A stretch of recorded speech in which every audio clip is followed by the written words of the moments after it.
Hey guys, so I know I do a lot of like question videos answering questions, and it's been a while since I've done like a really Harry Potter related one, so I thought I would do one now because I found these questions.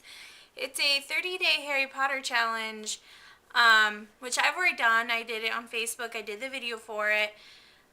But this challenge had a couple questions that I really liked that weren't in the other challenge. So, I figured I'd do these for you because I love answering questions and I love Harry Potter and I love just discussing it. So, all right, let's get started. So, the first question that I haven't done yet is saddest moment. Now, I know there's a lot of really sad moments related to a character death.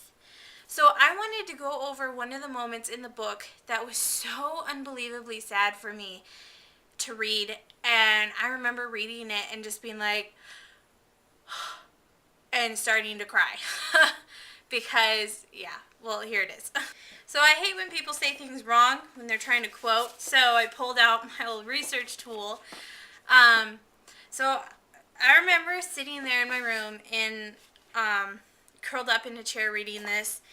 And so it's at the part where Harry and Ron are fighting in the tent because Ron's getting upset and frustrated about the hunt going on so long for the horcruxes and finding nothing. And Harry's getting upset because he's, upset with Ron over being upset and he's paranoid about Ron and Hermione leaving him and blah, blah, blah. So one of the saddest moments of the entire series for me was so Harry and Ron charge at each other, and Hermione casts Protego, and it kind of bursts them apart, and they all kind of fall over. And so this is where it really starts. All of them were forced backward a few steps by the strength of the spell, and Harry and Ron glared from either side of the transparent barrier as though they were seeing each other clearly for the first time. Harry felt a corrosive hatred toward Ron. Something had broken between them. That for me, because Harry and Ron had their thing in Goblet, but they got over that. It was petty and, little and, whatever. But that something had broken between them. That hurt so bad because after everything these three, especially those two, had been through together, and just all of a sudden it's like it's gone, it's broken, and then Ron leaves, and that part for me was like, no, Ron can't leave. He's my favorite character. Not of the trio, I guess I should say. Favorite of the trio. But yeah, so that part, just when it comes down to it and the line is crossed, and even though it's only temporary, obviously Ron comes back, and that, oh my goodness, that makes me so mad in Deathly Hallows Part 1 that they cut it out of the movie, because in the book it was just such a balm on my heart to read. When Ron comes back, saves Harry from the horcrux, blah blah blah, destroys the horcrux, and all that, and Harry and him hug in the book, and it's like nothing ever happened between them that broke their friendship. That was like, you guys are such good best friends, I love you, never separate again. So that just made me mad that they cut their hug out of the movie. So now that question's finally over, that was a long explanation, but it really touched yeah, was very, very sad moment in reading the series.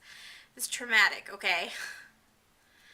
So the next question is, favorite shop in Diagon Alley? I think my favorite shop in Diagon Alley would probably be Flourish and Blots, because I'm such a book lover. I'd be like the library, so it'd be my favorite place. Other than that, quality Quidditch supplies, hello, amazing. That would be such a great store to be able to go into and just yeah, who's your favorite Quidditch team? Holy Hat Harpies? All right, here you go. Here's all their gear. So I think that would be really cool. So here's another one. Favorite book cover. Now that's an interesting one.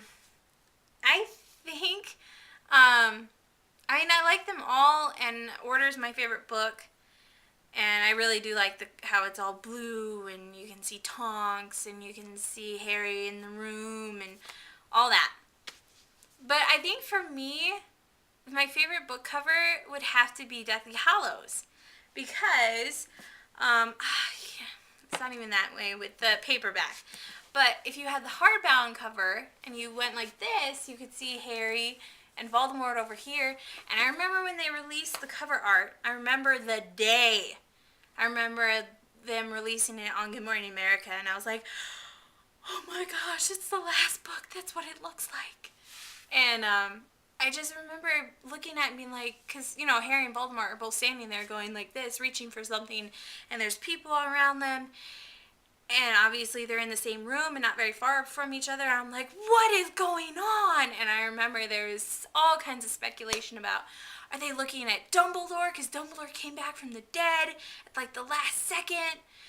And like, there was so much speculation about what that last cover meant. And so I think that has to be my favorite, because it was just so much fun trying to guess what it was. And now we know it was them reaching for the Elder Wand. Well, Harry reaching for the Elder Wand, and Voldemort losing it out of his grip. So next question is, favorite Triwizard Tournament challenge? I thought this was a very interesting question. Why would you want to do any of them? But, I mean, the most interesting was obviously the maze, because there was so much they cut out of the movie that was in the maze. But, I think my favorite to do would be the underwater challenge, the second challenge, because I love water, and I think I would actually have a fighting chance in that challenge, because I'm a huge swimmer, and yeah, definitely the second challenge. So next question is, favorite animagus?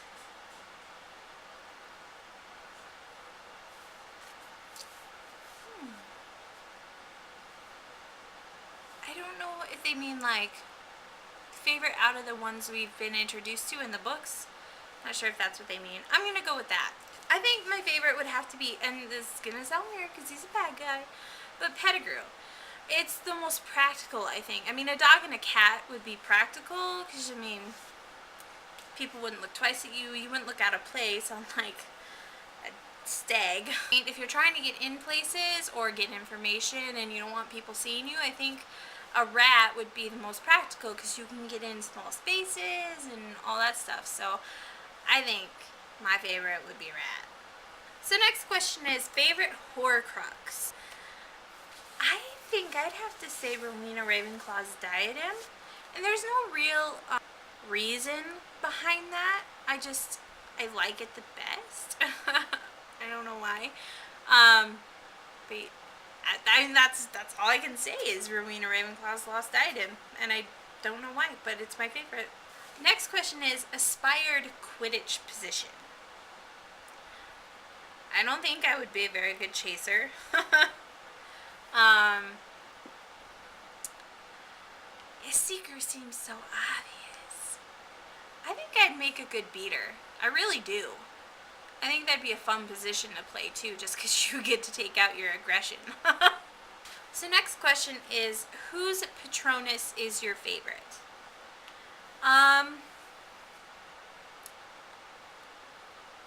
No, my first instinct would be to say Ginny's, because she's my favorite character, but I don't like horses at all. They scare me a little. So I would probably have to say Luna's. Her hair, rabbit, I really like. I don't know, I'd have to say Luna's. And so the next question is, what would your own Patronus be? And, well, I would think if in animagus form I want to be a bird, I think my Patronus form would probably be a bird too. So next question is, favorite wand? I would definitely have to say Crumb. If you watch my Noble Hall video, I showed you what Crumb's wand looks like, and it's so cool. I love how it's crafted. So I would definitely have to say Crumb's would be my favorite wand.